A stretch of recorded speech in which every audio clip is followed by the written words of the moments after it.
Good morning. આજનો આપણો દાખલો પ્રવેશનો. ટપ્પુ અને સોનું 1:2 પ્રમાણમાં નફો નુકસાન વેચી લેતા ભાગીદારો છે. તારીખ 31/3/2016 રોજ તેમની પેઢીનું પાકું સરવૈયું નીચે મુજબનું છે. ટપ્પુ અને સોનુવાળો દાખલો બી એક ટ્રિકી દાખલો છે. બધા જ હવાલા ઇમ્પોર્ટન્ટ હવાલા અને સાથે પ્રવેશના હવાલા તો એક નવીન રીતના જ છે. તો મૂડી ખાતા આપ્યા છે ટપ્પુ અને સોનુના 2 લાખ અને 3 લાખ. નફા નુકસાન ખાતું આપ્યું છે જે ભાગીદારોમાં વહેંચાઈ જશે. લેણદારો અને ઘાલખાદ અનામત જૂની છે. 2 રીતે ઘાલખાદ અનામત લખી શકાય. મૂડી દેવા બાજુ બી લખી શકાય અને દેવાદારોમાંથી બાદ પણ. એ હવે આપણને ખ્યાલ છે. પાઘડી જૂની આપી છે તો જૂના ભાગીદારોમાં જૂના પ્રમાણમાં. જમીન મકાન છે, યંત્ર છે, સ્ટોક છે, દેવાદારો છે અને રોકડ છે. ઉપરની તારીખે તેઓએ ગોલીને નવા ભાગીદાર તરીકે પ્રવેશ આપ્યો. પ્રવેશની શરતો નીચે મુજબની હતી. પાઘડીનું મૂલ્યાંકન ₹54,000 કરવામાં આવ્યું. દેવાદારો પર ઘાલખાદ અનામત ₹10,000 રાખવી. જમીન મકાનની કિંમતમાં 10% વધારો કરવો. યંત્રોની ચોપડે કિંમત તેની બજાર કિંમત કરતાં 25% વધુ છે. સ્ટોકની કિંમત 10% ઘટાડવી. ગોલી નવી પેઢીની ચોખ્ખી મિલકતની 50% જેટલી રકમ મૂડી તરીકે લાવશે. This is the important. કે ગોલી જે છે એ નવી પેઢીની ચોખ્ખી મિલકતની 50% જેટલી રકમ મૂડી તરીકે લાવશે. મતલબ કે આમાં ભાઈ આપણને મૂડી જે ગોલીની છે એ રેડી આપી નથી. ગોલી તેના ભાગની પાઘડીની રકમ રોકડમાં લાવશે. એટલે કુલ પાઘડી આપણને આપેલી છે તેમાંથી ગોલીનો ભાગ આપણે કાઢી લેવાનો. જેમ કે ટપ્પુ તેના નફાનો 1/3 ભાગ નફાનો છે એટલે આપણે એને જૂના ભાગ સાથે ગુણાકાર કરવાનો થશે.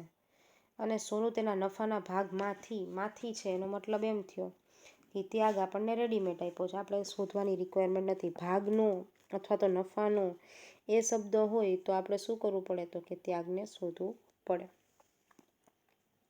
તો ત્યાગનું પ્રમાણ આપણને આપેલું છે ટપ્પુ અને સોનુનું જૂનું પ્રમાણ જે છે 1:2. ટપ્પુ અને તેના નફાના ભાગનો 1/3 ભાગ ત્યાગ કરે એટલે 1/3 ગુણ્યા એનું જૂનું પ્રમાણ. આ 1:2 વાળું જૂનું પ્રમાણ છે એટલે 1/3 ગુણ્યા 1/3 એટલે ટપ્પુએ કરેલો ત્યાગ કેટલો? 1/9. અને સોનુનો ત્યાગ કેટલો આપેલો છે તો કે 1/6. મતલબ કે બંનેના છેદ આપણે કેવા કરવા પડશે? સરખા. કારણ કે 1/9 છે, 1/6 છે. તો બંનેના છેદમાં 18 લેવાની કોશિશ કરવાની. તો આપણો ત્યાગ કેટલો આવશે? 2/3.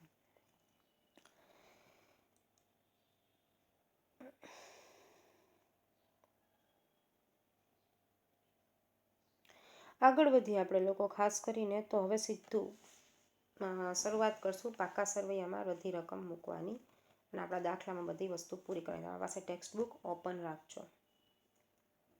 પુનઃમૂલ્યાંકન ખાતું, ભાગીદારના મૂડી ખાતા, રોકડ અને બેંક ખાતું અને પ્રવેશ બાદનું પાકું સરવૈયું. તો પાઘડીનું મૂલ્યાંકન 54,000 કરવામાં આવ્યું છે. સૌથી પહેલાં તો મૂડી ખાતા તો કે ટપ્પુનું 2 લાખ રૂપિયા એટલે બાકી આગળ લાવ્યા અને 3 લાખ રૂપિયા સોનુના. નફા નુકસાન ખાતું ત્યાં નીચે જ વેચી નાખવાનું થશે. બરાબર છે. આપણે કઈ રીતે તો કે 16,000 અને 32,000 1:2 પ્રમાણમાં.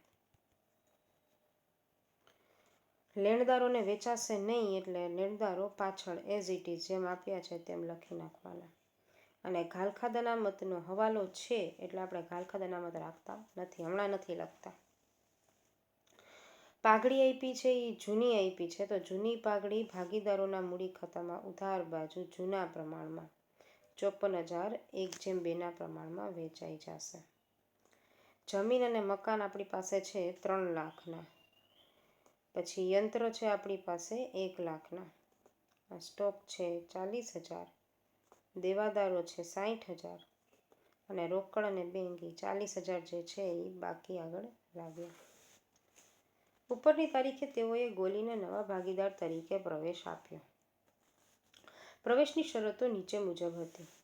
પાઘડીનું મૂલ્યાંકન 54,000 કરવામાં આવ્યું એટલે કુલ પાઘડી આપણી પાસે છે 54,000.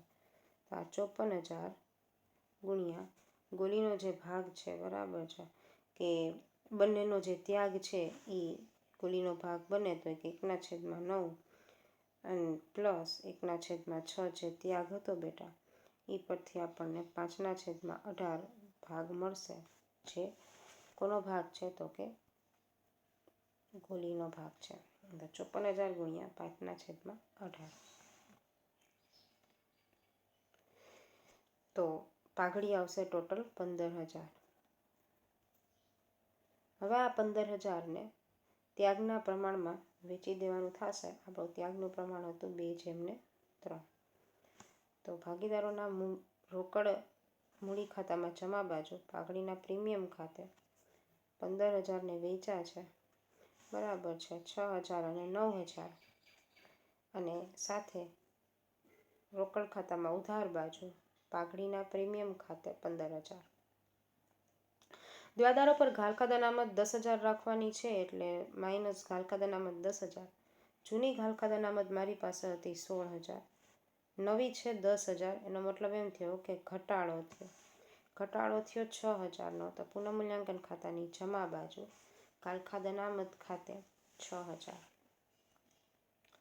જમીન મકાનની કિંમતમાં 10% વધારો કરવો બરાબર છે. જમીન મકાન જે છે એ 3 લાખ, એના 10% એટલે 30,000 વધારો થાય એટલે 3,30,000 અને 30,000 જમા બાજુ.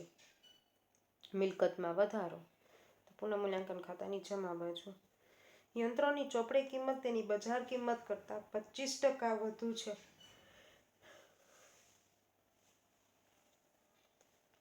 આનો મતલબ એ થયો કે આપણી પાસે એકચ્યુઅલમાં શું નથી તો કે બજાર કિંમત નથી. 25% વધુ છે. શું કહે છે કે યંત્રોની ચોપડે કિંમત તેની બજાર કિંમત કરતાં 25% વધુ છે. તો કે ધારો કે બજાર કિંમત 100 હોય તેમાં 25 ઉમેરીએ એટલે 125. ચોપડે કિંમત કેટલી થાય? 125 થાય. તો આપણી પાસે ચોપડે કિંમત સ્ટોકની યંત્રની ચોપડે કિંમત આપણી પાસે છે 1 લાખ. તો 100 કેટલી બરાબર છે. એટલે આપણને અહીં ગણતરી કરીને આપ્યું જ છે બહુ વ્યવસ્થિત રીતે કે 125 ચોપડે કિંમત હોય ત્યારે બજાર કિંમત 100 હોય તો 1 લાખ ચોપડે કિંમત હોય ત્યારે બજાર કિંમત કેટલી? 80,000. તો આઉટર કોલમમાં આપણે લખશું કેટલા? 80,000. તો 1 લાખમાંથી 80,000 થાય એનો મતલબ શું થાય કે ભાઈ 20,000નો ઘટાડો થયો. ઘટાડો થાય તો પુનઃમૂલ્યાંકન ખાતાની ઉધાર બાજુ 20,000. સ્ટોકની કિંમત 10% ઘટાડવાની છે. તો જેટલો જે સ્ટોક આપ્યો છે આપણે એમાં 10% ઘટાડો કરીએ. 40,000ના 10% એટલે 4,000 એટલે 36,000 આવે. એમ અહીંયા પણ ઘટાડો કરીને સ્ટોક ખાતે બરાબર છે 4,000. દાખલો થઈ ગયો પૂરો. એટલે કે હવે ગોલી નવી પેઢીની ચોખ્ખી મિલકતની 50% જેટલી રકમ મૂડી તરીકે લાવશે. એટલે હવે આપણે ખરેખર કરવાનું શું થશે તો કે બાકી આગળ લઈ ગયા સૌથી પહેલાં શોધશું. હવે બાકી આગળ લઈ ગયા જે છે એ આપણે રાખવાની છે કયા પ્રમાણમાં તો કે નવા પ્રમાણમાં. એટલે નવું પહેલાં બાકી આગળ લઈ ગયા આપણે શોધીએ બરાબર છે. નવા પ્રમાણની રિક્વાયરમેન્ટ નહીં પડે, સીધી બાકી આગળ લઈ ગયા શોધીએ. તો એના માટે થઈને પહેલાં તો શું કરશું તો કે આને ટ્રાન્સફર કરશું અહીંયા અને પછી બાકી આગળ લઈ ગયા શોધીએ એટલે આપણી પાસે આટલી રકમ આવે 208 અને 3,13,000 બરાબર છે. આ આપણી પાસે નવી પેઢીની મૂડી આવે 5,21,000. હવે આપણને એમ કીધું બેટા કે ચોખ્ખી મિલકતના 50% જેટલી રકમ મૂડી તરીકે લાવશે. તો ચોખ્ખી મિલકતનું સૂત્ર છે કુલ મિલકત માઇનસ દેવા. આપણે પાઘડી ચેપ્ટરમાં કરતા હતા રોકાયેલી મૂડી. રોકાયેલી મૂડી કહો કે ચોખ્ખી મિલકત કહો બે એક જ થાય.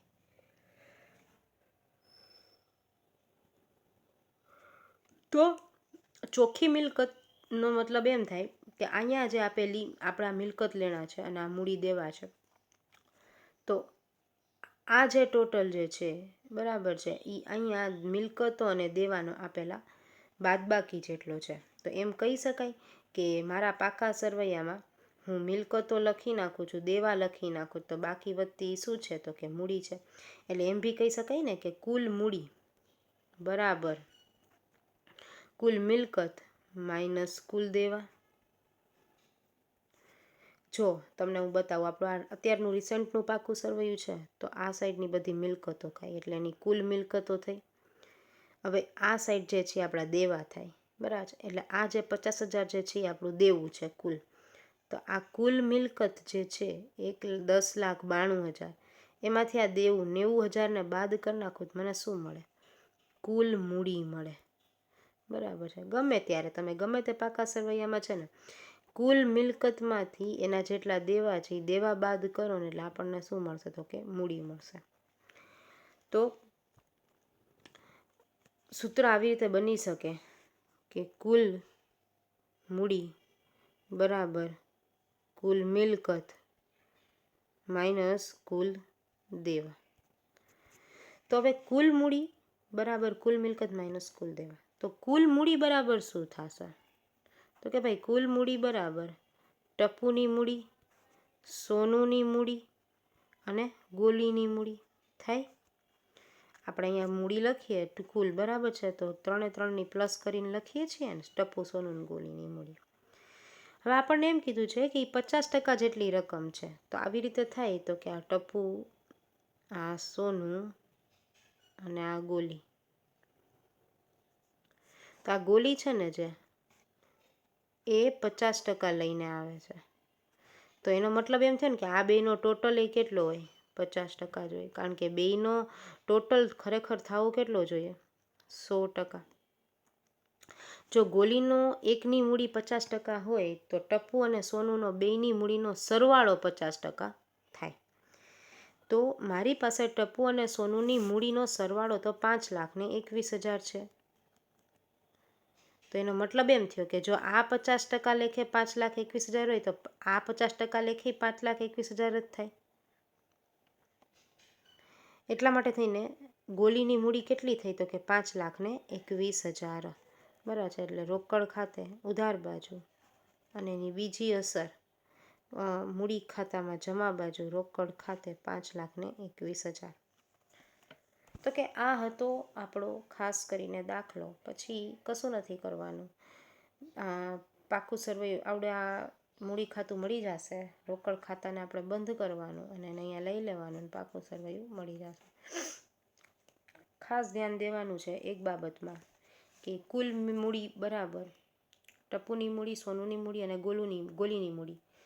હવે ગોલીની મૂડી જો 50% હોય તેનો મતલબ એમ થયો ને કે ઓલા બેનો ટોટલ 50% હોય, બરાબર છે. તો બંનેનો ટોટલ જો 5,21,000 જે 50% થતો તો બીજા 50% એટલા જ હોય ને, 50% સરખા હોય એટલે 5,21,000 ગોલીની મૂડી થશે, જે આપણે રોકડ અને બેંક ખાતામાં પાકા સરવૈયામાં લખવાની થશે. આ સાથે મેં તમને આના 2 દાખલા વર્કમાં આપ્યા છે. આ 2 દાખલા થઈ ગયા બાદ તમારે લોકોને તમારી ટેક્સ્ટ બુકની અંદર મિત જીત નીલવાળો દાખલો છે, જે સૌથી છેલ્લો દાખલો છે. જે દાખલો તમારે તમારી રીતે ગણવાનો છે, બરાબર છે.